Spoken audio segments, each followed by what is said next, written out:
Do you have a child that is gender confused? Are you the parent of somebody that is either identified as transgender using different pronouns or some other type of gender confused, just propaganda that's being shoved down your kids' throats? Well, I created the Biblically Parenting Gender Confused Children support group for parents just like you. This support group is completely free. We meet monthly, and you are able to connect with other like minded Christian parents that are struggling with how to parent children that are gender confused. They're getting all sorts of nonsense brought to them by the world, and I want to help connect parents that are going through similar struggles and be able to tackle this issue through a biblical worldview. If you are interested in joining this group or know somebody that might be interested in this group, head on over to faithfullyengaged.com and there's more information about the support group there. I have a link down in the description below. Well, welcome back, everyone, to another episode of Faithfully Engaged. Today, I have an author and somebody that works in kind of the addiction recovery side of things. His name is David Zailer. So, David, why don't you tell us a little bit about yourself? Well, Johnny, thanks for having me on your podcast. I work in the addiction recovery field, mostly now in the area of communications and education, advocacy. I still do a little bit of private practice with counseling and coaching, but mostly I'm just trying to help people understand the pervasive nature of addiction.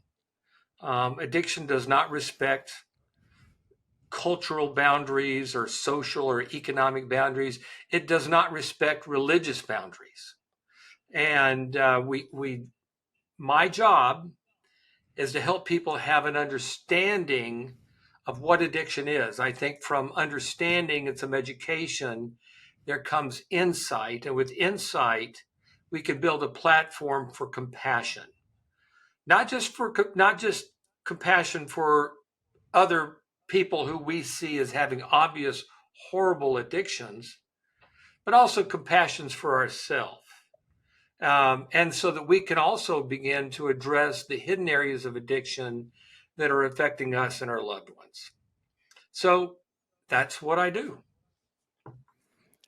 I think that's a very, very needed specific part here in the field. The addiction is all over the place, and I'm just kind of curious off the bat here. What kind of made you get into the addiction side of things? That's a pretty specific part of the field. What kind of drew you into that side? Personal experience. By the way, just my best work has never been my idea. It's always been something that's like, oh gosh, is that it? Is that what I'm supposed to do? Dang it. I am a recovering man. I refer to myself as a grateful recovering alcoholic. All the drugs that were popular in the 80s and the 90s, the cocaine, and I smoked heroin and I snorted meth. And of course, I had a problem with women. I was a young man, and I don't know of too many young men that have problems with alcohol and drugs that don't also have problems with women or sex. And so those were my issues that had been, and many of them had followed me since as a young man and followed me into my early middle age.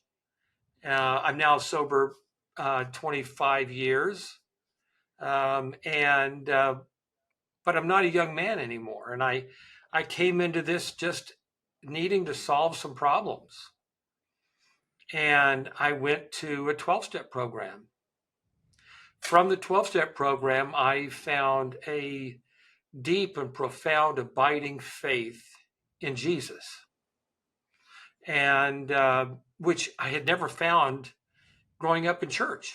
In church, I found kind of religious training and socialization and kind of some cultural training. But when it came to a deep sense of inner presence, it was never there. Once it was there, I just followed that. and continued to work my recovery program along with the 12 steps and in community as a way of fellowship and enlarging my faith. And then the recession came along. I'd been in the construction business for many years. The recession came out and pretty much wiped me out. And a friend of mine said, well, you're really good at this stuff, at helping others. Why don't you go to school? And I said, that's about the dumbest idea I have ever heard of. But I said, I was praying. I said, Jesus, I don't know what else to do. And it was kind of like, well, I don't think you have anything else to do, so you should go to school. So that was, about 15 years ago. And I had written my first book even prior to that. And I went to school and got my schooling done and went to work in treatment programs and developed a counseling practice and wrote some more books and began to do face-to-face education for like family groups or church groups, that kind of thing. And that's what has led me to do what I do and to be here with you today. I think that's fantastic, and that's part of why I asked that question. I actually like asking with anybody that's in the mental health world. I kind of like asking just their story, how you get wrapped up into it, and people have some type of personal connection or personal reason why they get in. I find those stories fascinating, and kind of transitioning into just more on being an author. Obviously, this is going to involve your own experiences. Um, what led you into starting to writing? What about making a book kind of drew to you and got you to the point where you became an author? Well, I was a reader. Not always. In fact, I should tell you that I had never, prior to getting sober, I had never read a book. As a teenager, I would read my Bible, both because I was told that I was supposed to do that, and I was generally a well-behaved kid. But also, I had a longing. I had a longing to know and to be known. But when it came to reading a book, I'd never read a book. I was a terrible failure in school. Dropped out of high school. Terrible. But early on in my journey of recovery, I was part of a kind of a startup group of men who were addressing their addiction to pornography. And we would meet once a week. The group started with just 3 of us, but certainly within a year, we had like 30 or 40 guys. And we were working to apply the 12 steps to these areas that we struggled. And I was so impressed with the conversation. I would go home and I would write down these conversations. Actually, I would type it. And then I did my best to just kind of create paragraphs of these thoughts and these things that I had written down from our conversations. And I would bring it back to the group and I would say, hey, check this out. And the guys would read it and they really liked it. And they said, where do you get this stuff? I said, well, that's what we talked about 2 or 3 weeks ago. And I just kind of wrote it down. Wow. Well, Dave, keep doing that. All right. I'll keep doing that. I did that for a couple of years, and that became the first book, When Lost Men Come Home, which has now just had its 3rd revision. After the first book came out, we actually had women engage the book, women who struggled with porn or women who were struggling with sex addiction. And they became part of the dialogue. We had separate meetings for men and for women, but there was this interchange of information between the two. And by the way, a quick sidebar note here, talk together about this. Because if they don't, it becomes a gender war. And and men start pointing fingers at women and women start pointing fingers at men. There has to be an exchange of experience, an exchange of heartbreak and of suffering in these areas of human struggle. Because quite honestly, especially in a Christian world, we kind of assume, well, the men, they're going to do these things and Mm, they're kind of known to be the bad boys and they're going to look at the bad pictures and they're going to masturbate too much and the poor little women are going to suffer. Well, now we've created this expectation of victimizer and victim mm, that doesn't always hold true. Also, what about the women who are struggling with pornography addiction or struggling with sex addiction? It gives them no place for fellowship. So when these women started engaging with us in a conversation, there wasn't a lot of them. There were just 3 or 4 of them. I I paid a lot of attention to them. And in the second book, and then certainly in the third version, I've worked very hard to make their voices and their contributions part of the entire narrative. Because when it comes to pornography and sex struggles with sex addiction, it's not a male or female issue, it's a human issue. mm.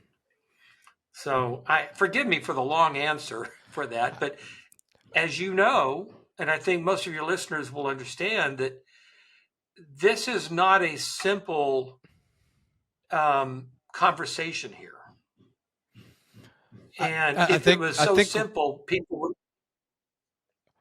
what I was just going to say is I think you bringing this up here is really important though in our current cultural climate. We're seeing this with the rise of like the quote red pill movement and things of that nature, where now we're seeing a lot of young men go the complete opposite way. Men on their own way, or whatever they call it. Men going their own way, I think is what it's called. Where essentially now we don't need women at all. We just do our own little thing, and that's not good. We need each other, and like you say, we need to have this discussion.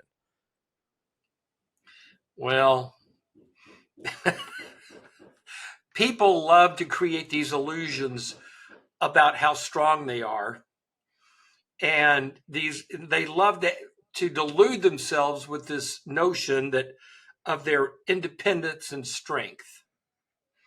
And it we are we are independently strongest when we're in a healthy, honest, knowing community. Now, I will tell you this: the whole world does not need to know everybody's stuff. It's not necessary. I think there's a great mistake when people, especially when people, if they get sober or they start working a recovery program, they there's kind of this reactionary impulse to shed shame by oversharing. And I did a lot of that. And I suffered for that. And I see a lot of people do that. Very few people need to know everything about you. We all have to have someone in our life, a few people that know everything about us, but not the whole world. But back to what you were talking about is that, you know, in response to pain or shame or embarrassment or humiliation, people tend to want to jump from one ditch on one side of the road and they overreact and find themselves in the ditch on the other side of the road. And it's the old saying, how do you get experience? Well, you make mistakes, and from mistakes come experience. Um, and believe me, I am not going to deny someone the value of their mistakes. I'm just not going to do that. Yeah. No, I think that's a really good point there. That if we try to do everything on my own, do it perfectly, you're not going to do anything. And Right, that's not helpful. And so yeah, I think right. we looking at this as sure men fall more so in one camp on some things, and women more so fall on some things more than men do. But we all bring in a Christian perspective. We're all made in God's image. That's male and female. So we need to understand that, yeah, these human condition issues, we've got to be able to tackle some of these things together, and tackle them with the right people together, to your point, not just anybody and everybody, but people that I can trust, Right. people that have my best interest in mind. We got to tackle some tough issues. Right. And you kind of interesting how our conversation is going here, because it kind of, at least in my mind, it takes me back to the topic of education and information. Because one of the things that education does for people is that it helps us identify resources. It helps us to understand where to go. Um, I grew up in a nice church in Houston. Lots of nice churches down in Houston, by the way. And as a child growing up, I was raised with this idea that you keep all your secrets hidden at home because nobody can know.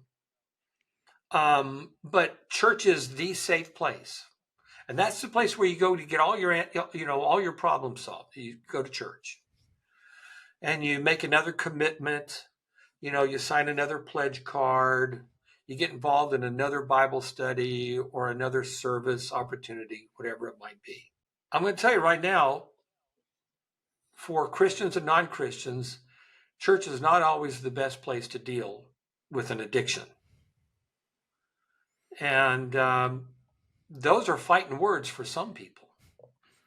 And I think many churches, oh gosh, all right, I've stepped into it now, Johnny. I've stepped into it. I think sometimes churches get territorial and they get jealous and they fear losing people to outside areas, other things. Okay, so be it. So be it. I know this is when I first got sober, I quit going to church for a while. I had to. I needed to step away and have some time to understand what it meant for me and Jesus to know one another. Outside of this influence that was really had to do with culture, or people imposing what they thought I needed to be or do in this life. So, okay, there, I stepped in it. uh, wh- There's no with cleaning that up. Don't even try. with this, kind of bring a church into it, though. Let's say there's somebody in church that um, they confessed or whatever. Hey, I've got a drinking problem. I have a porn issue. Whatever that addiction is. In Through your experience, through both personally and professionally, how can the church help assist in a maybe a more effective and more fruitful way than it generally does? Well, I think the churches as a whole are getting better and better. I think as the church has learned to um, be referring people to, you know, if a pastor has, if an alcoholic goes to his pastor and says, "Hey, I had a drinking problem," it is my opinion that the pastor would encourage that person to get involved in AA and get a counselor or therapist.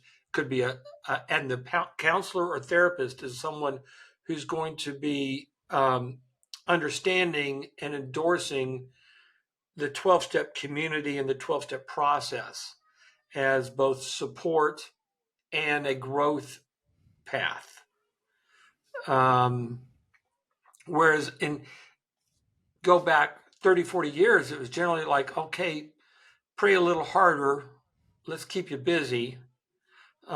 Just and what I'm looking for is not just something that will clean the guy up for a week or two, but something that's going to be sustainable long term and put that person in a position where they can begin to build a life that is so valuable and so important to them that they don't ever want to risk it again. And I think one of the great dynamics of the 12-step addiction recovery programs is that you're going to be relationally engaged with people who are all across the spectrum of experience.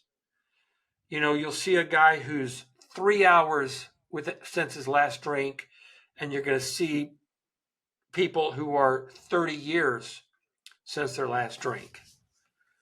And seeing and observing both of those people is so very important.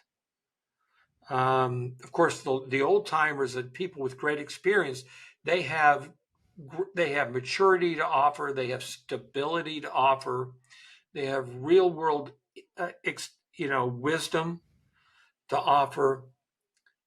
The guy who's still walking in the door, reeking of alcohol, just looking at him should be a reminder that's so very important. Let me share a personal experience with you. So I got sober because I got arrested for a tiny little bit of cocaine. It was a little bitty bit. But back in the 90s, if you got arrested with a little bitty bit of cocaine in California, that was a big deal. And the courts told me to go to a long-term treatment program. And I said, okay, fine, because I didn't want to go to jail. That was it. And I went to this program, and this program made me pee in a cup, and I had to check in every day, and I had to go to groups, and I had a counseling session every week. And but I had no intention of staying sober. I just couldn't imagine it. But slowly over time, I began to feel okay. And I've been to feel good. And then next thing you know, I'm 3 months sober, and then 6 months sober. And then one day I was a year sober. And this whole time I'm seeing people who have long-term sobriety, and I'm seeing people who go out and relapse. Every time I saw one of those people relapse, I was reminded of the misery and the horror that follows that. And it was a deterrent for me. It was like, you know what? I don't want that. I think I'll just kind of keep doing this for a while. I was a year sober when I realized, this is good. I think I'll keep doing this for a while. I mean, there's a liquor store in every corner. I can always go back anytime I want. And here I am 25 years later. Excuse me. Let me correct my math. It's 24 years. Sorry about that. I'm already thinking we're in 24. We're close, but it's seeing both the examples of hope and the examples of the misery. Those two things are so important for us to find our path forward. Once again, sorry for the long answer. No, it's good. I really like how you ended that there. That we need for that change. Oftentimes we need both, and I'll say this often with clients that I work with for various different issues. That I don't want us to forget the failures, either of you or of somebody else that because sometimes we need that reminder of hurt to say, "Hey, that I don't want that. That was bad." It's kind of the classic example of kid puts his hand on the hot stove. They usually don't do it twice because they learned that doesn't feel good. I don't like that. So we don't want to dwell on that, but we also don't want to forget that. But that can't solely be it. If it's solely just to avoid the bad, that dries up after a while. I have to be shooting for the hope, something positive Right. on that other direction. Right. When Yeah. when you're that year in, and you're starting to kind of piece that together, what sustained you for that next 24 years? Did you find other hopes, or did you feel like you just kind of perfected what you were seeking after? Well, I would certainly say that over the years, I've developed a more articulate understanding of my frailty. I used to think that alcohol and drugs were my problem, and they certainly were a problem. They were an identified addiction. But once I stopped those things, the underlying issues began to bubble to the surface. And I remember that first year, and I would go to AA meetings and I would hear these people say, well, I'm 5 years sober or 10 years sober. We had a doctor that came to the AA meeting every day, and he was 40 years sober. He was a retired doctor. And 40 years sober. And he would say, well, I used to drink every day. Why wouldn't I go into solution every day? And I thought, okay, that stuck with me. But at the same time, Johnny, I couldn't really believe that anyone could ever really be 5 years sober or 10 or 20. I just couldn't quite believe it. But I thought, what it meant is that they were not getting caught. Okay, I would like to learn how not to get caught. But what did impress me were the people who were 6 months sober or a year sober or maybe 18 months sober, and they were smiling. And I would see them at a Christmas party and they're holding hands with their wife. And they're going to the gym and they're healthy and they've quit smoking. And I would look at them and go, wow. So, because that looked like it was possible. But it wasn't going to work if I didn't begin to address the underlying issues. And I will also tell you this, because I was working a 12-step program. The 12-step program guides someone into identifying and working through underlying issues. And I began to face the deep core of hurt and betrayal that I had suffered. What was easiest to see was my anger. I was a very angry, aggressive young man. Worked in the construction business, had done sports, and, I was just a very aggressive person. And as the layers, they say, as the layers began to slough off and peel away, I began to understand that below that anger, there was deep sadness and heartbreak and hurt that I had had with me since I was a little bitty boy. And now, quick rabbit trail here. I'm a lowly addiction counselor. I'm not a therapist. But I do think that there's a misconception that believes that if we get down to the core root, that all the addictions kind of just go away. And I quite honestly, in all due respect, I think that's a little bit ass backwards. As long as a person is continuing to dilute themselves with their drugs, their alcohol, their codependency, their spending, their eating, their pornography, they're not going to have much success in identifying and addressing underlying issues. I think you have to bite the apple from both sides. And this is where the therapy or the counseling and the 12 steps are such a helpful integrated partnership, because the therapist and the counselor can guide the individual and help them get over, get them out of the mud bog, so to speak. And while at the same time, that person becomes a great ally and becomes a partner in their own success by doing their 12-step work. And so in answer to your question, in these first few years and I was doing some 12-step work every day. I was doing some journaling and some writing, and I'm talking with my sponsor, and I'm going to therapy. I began to see these things that I couldn't see before. The scales were lifted from my eyes, not in just some great miraculous moment of enlightenment. But each and every day, I began to have a little bit better understanding of who I was and how I struggled.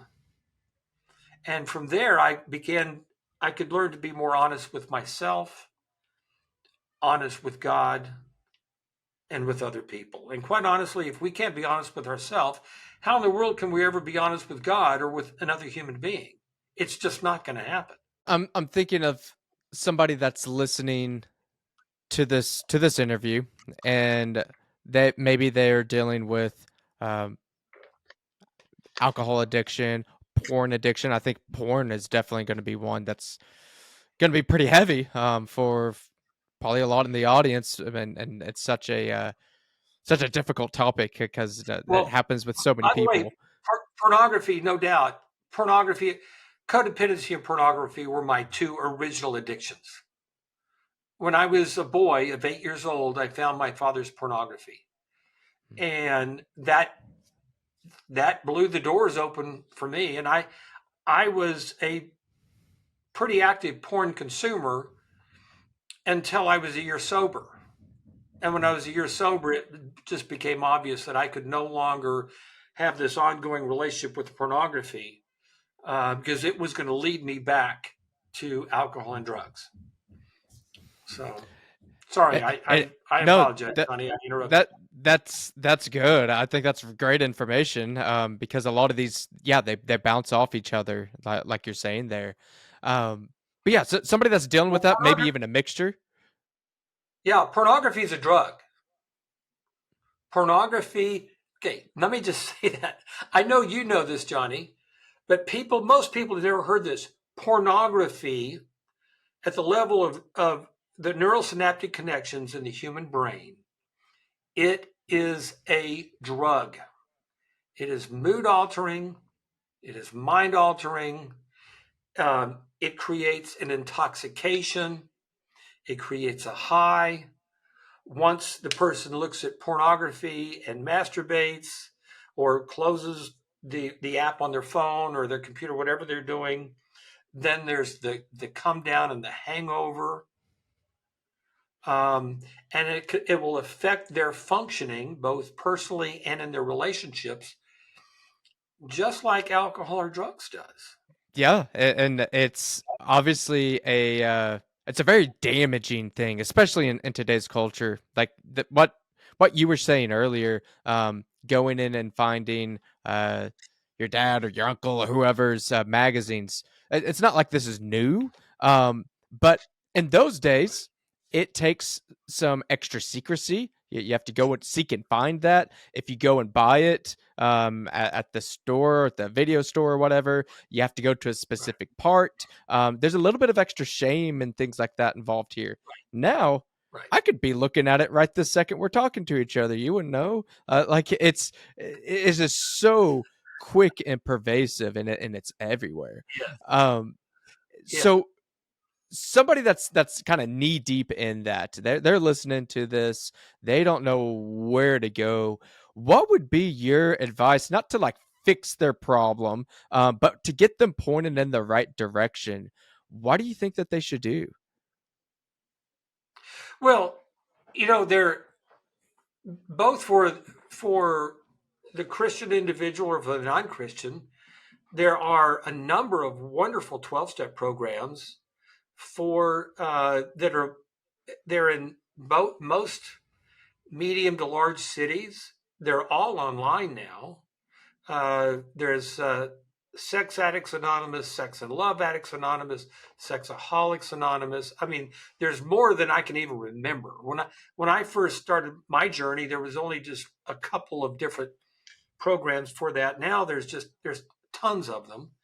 Um, I also for the Christian person on this, they can go to. I have a number of links on my organization's website, operationintegrity.org.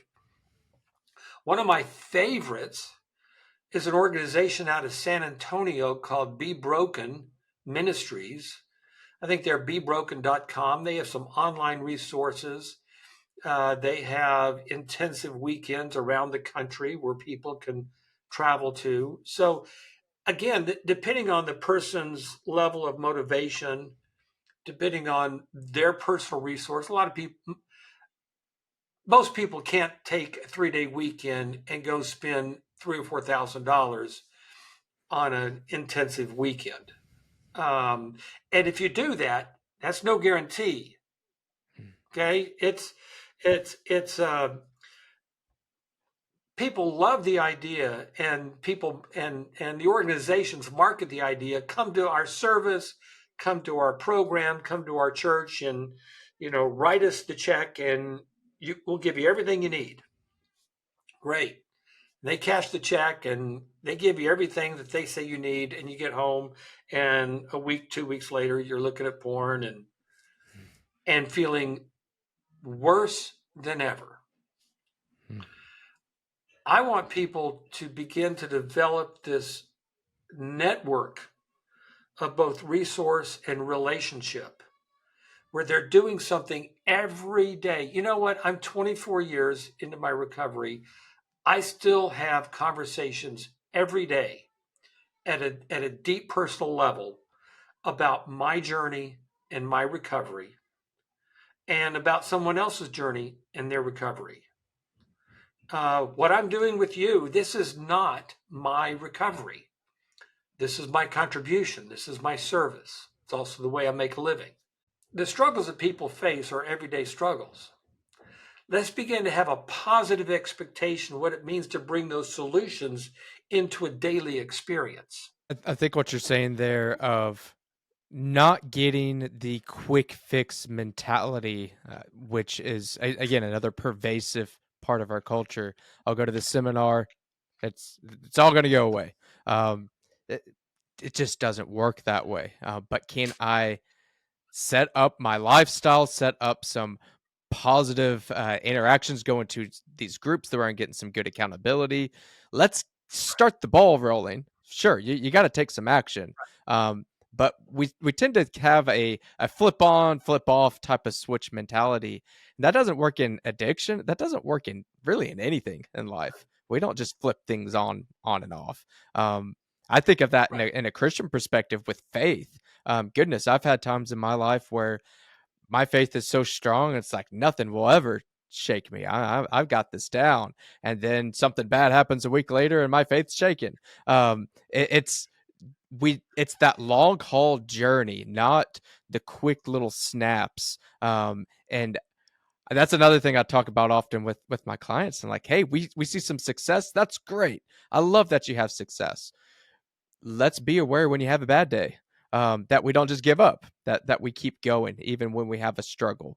And that's where that day to day is so important, and we don't just focus on this real quick fix that may help, but it's not going to make everything go away. Well, you're touching on an ever so important point, is that and people ask me, well, what's the genesis of addiction? well, well, good luck answering that honestly. That's like saying, well, tell me what it means to be a human being. That's a pretty complex question to ask. I do know this is that generally speaking, addictive behavior, the genesis of addictive behavior is pain. People don't know what to do with their pain, and they're afraid of it. And it feels like something that they must escape. I can't handle this. Um, I think one of the areas where, and really our Savior as Christians, Jesus, I mean, he's a great example of someone who he was not deterred by pain. He did not label pain as something to be discarded or avoided. He didn't chase it. He didn't seek to create it, but he wasn't intimidated by it. And same way with human struggle. We so want, even when I was in the throes of my addiction, if someone came to me and said, hey, we could zap you with a Christian experience or with a pill or a therapy and this and that, and all these problems would go away, I would say, yeah, sign me up. I'll write a check for that. I'll sign up for the class. I'll do whatever.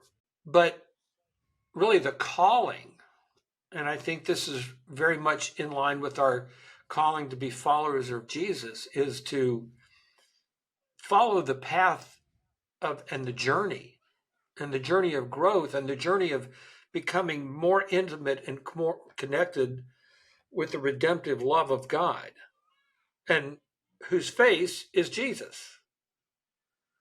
And that is really an up and down, back and forth, meandering journey that isn't always pleasant.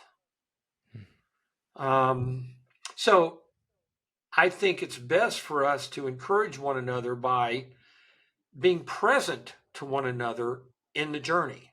This last year, I lost one of my dearest friends to cancer, 20-year friendship. And we were both recovering men working on our stuff together. And we'd talk on the phone about once a week, and we'd meet for breakfast about once a month because we didn't live real close. He lives in Los Angeles. I live an hour south of there. I realize now that one of the things that we needed was not the accountability that we could offer one another. It was the encouragement and the presence.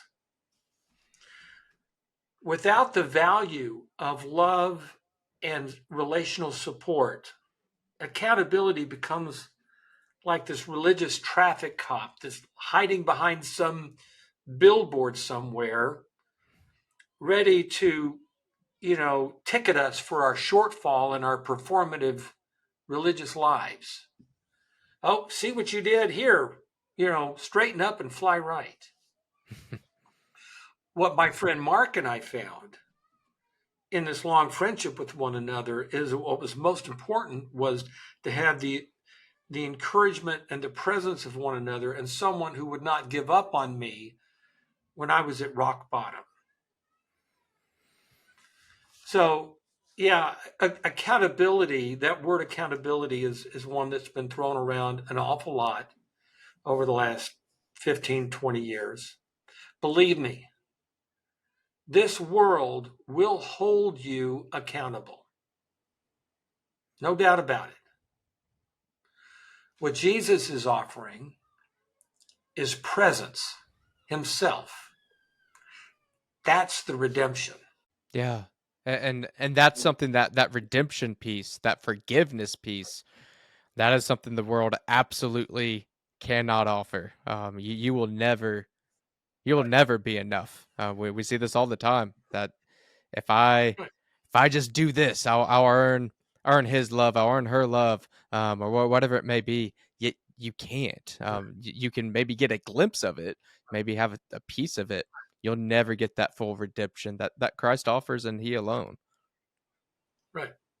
And you know what? And I think one of the things that, um, as Jesus continues to reveal himself to me, have this growing sense that I don't have to be any more than just exactly what I am. I am today. I'm not out getting drunk. I'm not smoking crack, and I'm not out chasing women. Those are all three really great things that I'm not doing. I am still every much of a sinner today as I've ever been. But I'm a sinner who knows my Savior. Mhm. And my Savior never expects me or demands that I be any more than what I am.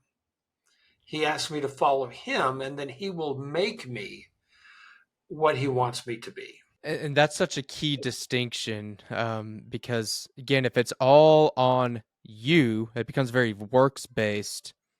You're gonna lose it, and at some level, we bring addiction in. You get enough failure. Well, what's the point? I can't make it anyways. Might as well numb Sure. myself. And again, that's the absolute opposite of the Christian worldview of what the gospel is. Like, no, you're not enough, and that's a good thing. But God is. God is enough, and it's not about you doing anything special. It's about allowing Him to use you and to save you, and that takes so much pressure off of you because now I don't have to perform. I just get get to love a God that loves me. That's a pretty sweet deal. Right. Well, and you're picking up the 2 points of having, I could even call it kind of a binocular view. We've all kind of looked at binoculars. I don't think most people don't understand what a binocular is. Is a binocular has 2 lenses.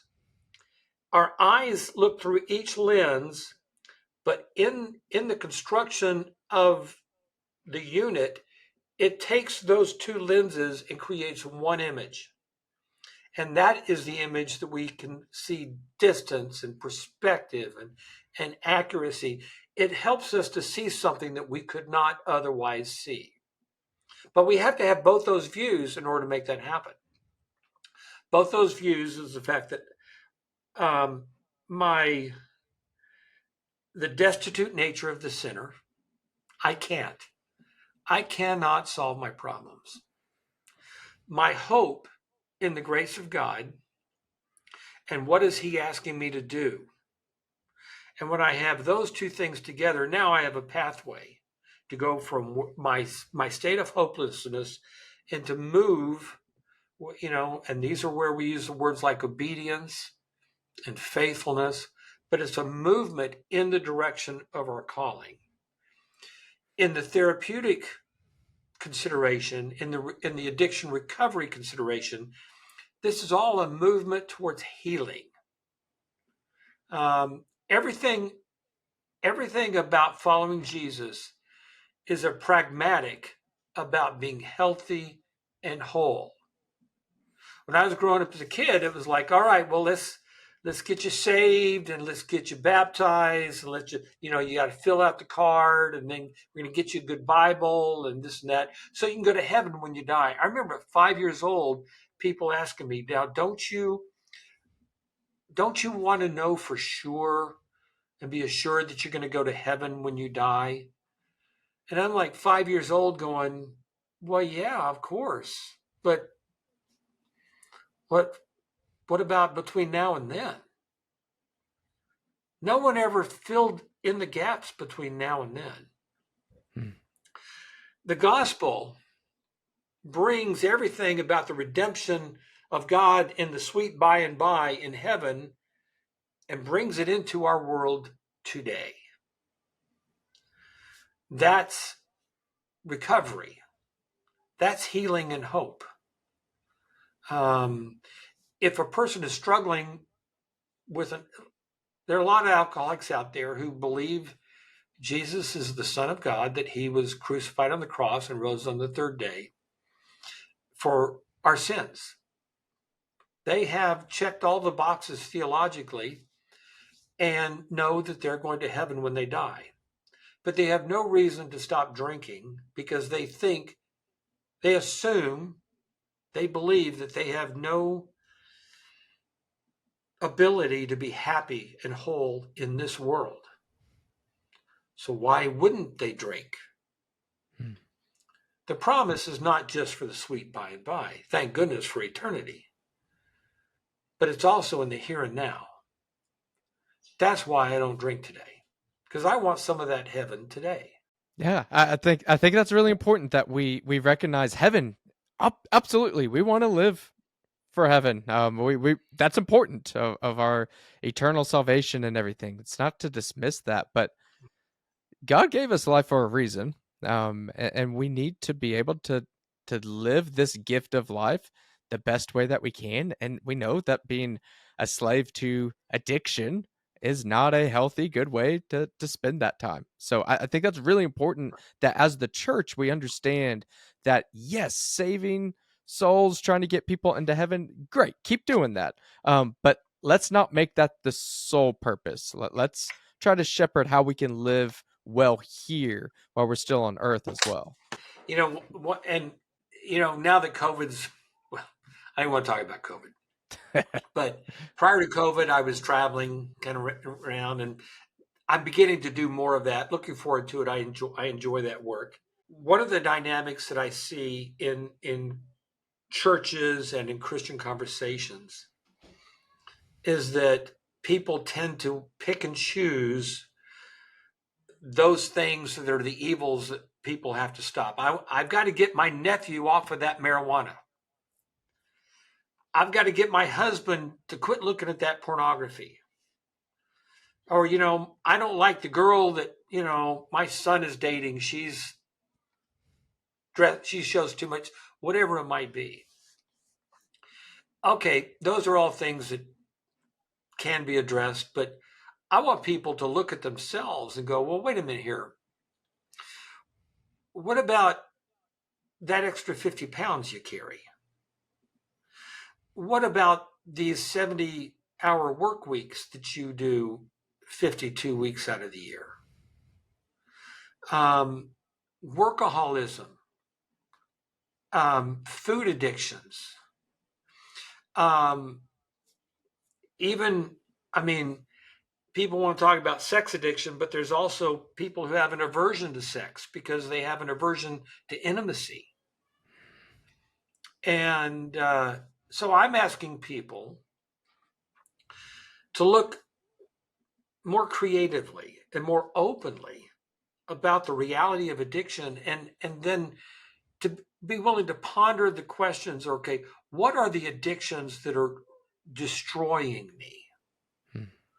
um, I had a lady get really upset with me one time because I was helping her son, and he was like 6 months sober, and he's doing really good in his 12-step program. That he was a periodic drug user, marijuana user, and a drinker, and he had put all those things down, but he was still smoking cigarettes.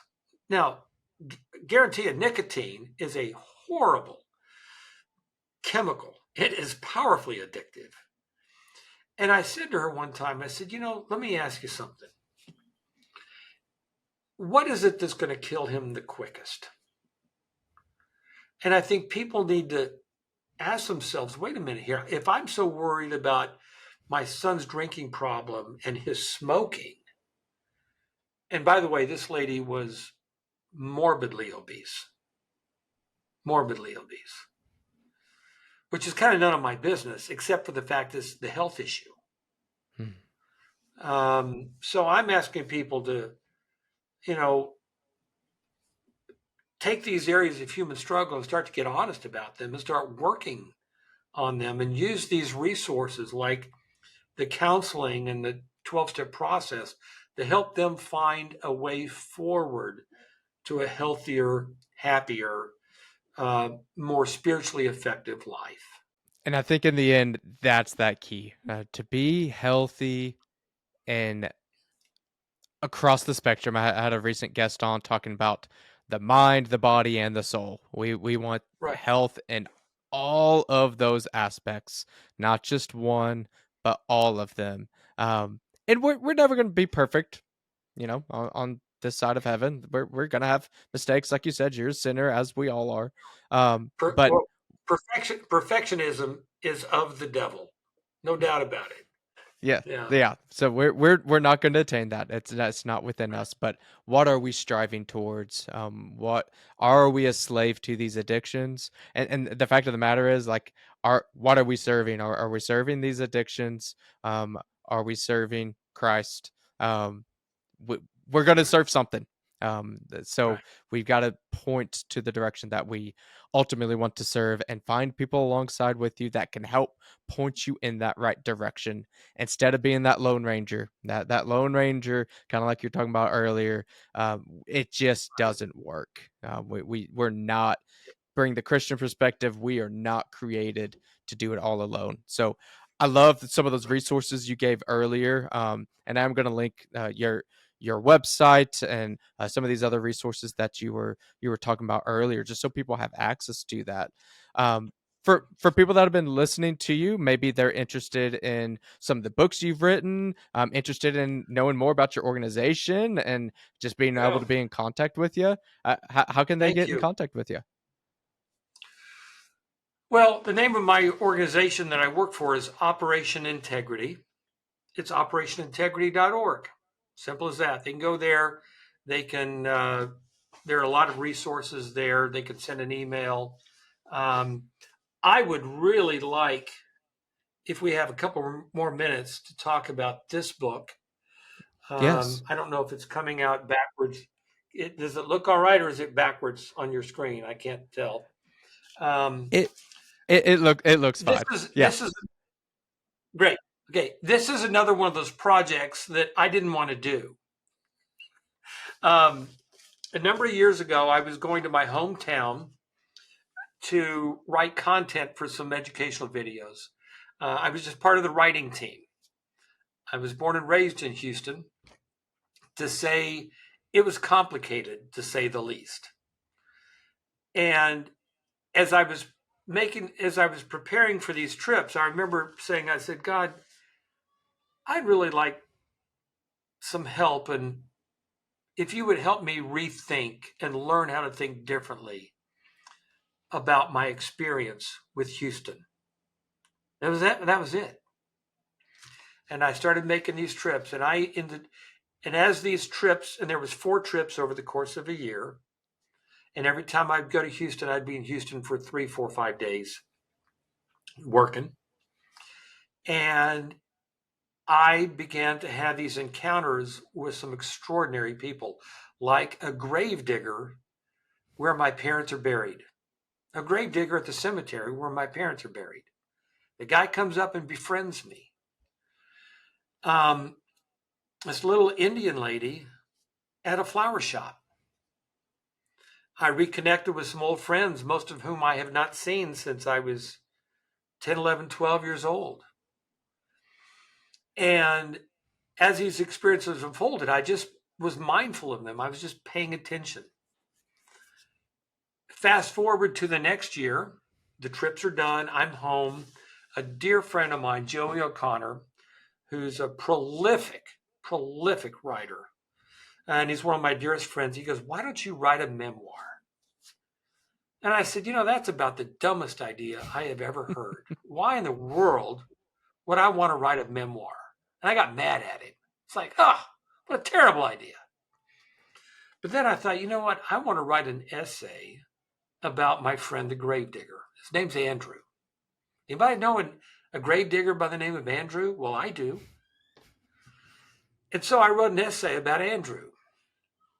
And then I thought, I'm going to write another essay about the lady at the flower store. This lady, she just knocked my socks off with some of the things she said to me in a good way. So I'm writing these essays, and suddenly I realize, oh my gosh, and I call up my friend Joey. I said, Joey, I think I'm writing a memoir.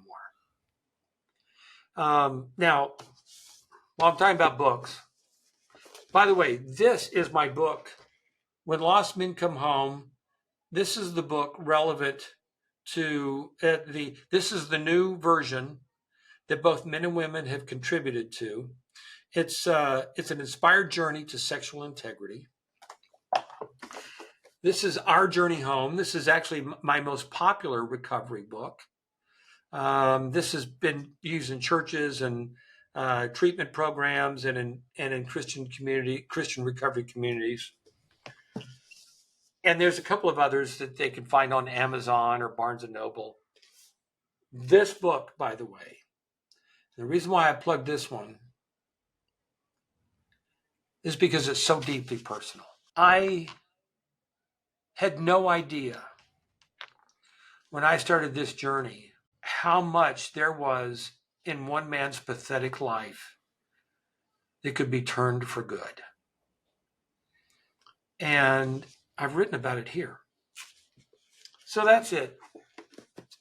I hope your readers will possibly consider those books, and I hope that they will I think they will find them helpful, and I pray that they will feel loved and understood as they read those books. Awesome. Yeah, and I'll include links to the website and to all those books that David just listed down there. Please consider checking them out. Like I said, very personal in nature there and helpful, and something I think that all of you would definitely deeply enjoy. Thank you. Okay. Well, Okay. Johnny, I want to thank you, and I want to thank your listeners. I hope I haven't rambled too nonsensically. I hope maybe you'll consider having me on again. Maybe down the road when you're when you think it's okay. That would be wonderful. Yeah. No, So, thank you again for being on with us. And yeah, that definitely we'll stay in touch. We were talking off camera a little bit of kind of how we got connected, and my friend Soad is the one that ended up connecting us online. And I was yeah. like actually bragging with Soad. She's actually been thus far, my podcast is just a little under a year old now. But she's the only one that I've had on twice so far. So I haven't had, she's been the only reoccurring guest. So trying to make some more She of that on there, and you could actually be one of those. she's a powerhouse. I think the world of her. She hits it out of the park. I like her. I, Yeah. I agreed Well, thank you completely for again. sure. Absolutely. And thank you for being on, and also thank you for the audience as well. Thanks for listening. Definitely check out David's books down in the description, and we'll catch you on the next episode.